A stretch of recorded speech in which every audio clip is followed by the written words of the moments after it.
Aniztasunaren aldeko aldarrikapen eta festa eguna egingo du ekainaren batean Donostian, Euskal Herria 11 kolorek. Bai aniztasunari, gora aniztasuna izango da leloa.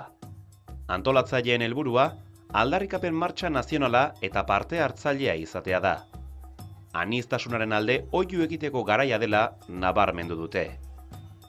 Danborotsa izango da ekainaren bateko ekitaldi nagusia. Horretarako, Oreka Teixa taldeak Atanbora izeneko perkusio pieza bat osatu du. Hain justu, hori baliatuz, perku flash mob bat egingo dute Donostiako alderdi ederren. Egun horretarako, abestia ikasteko deia luzatu dute antolatzaileek. Erritmorik ez da faltako.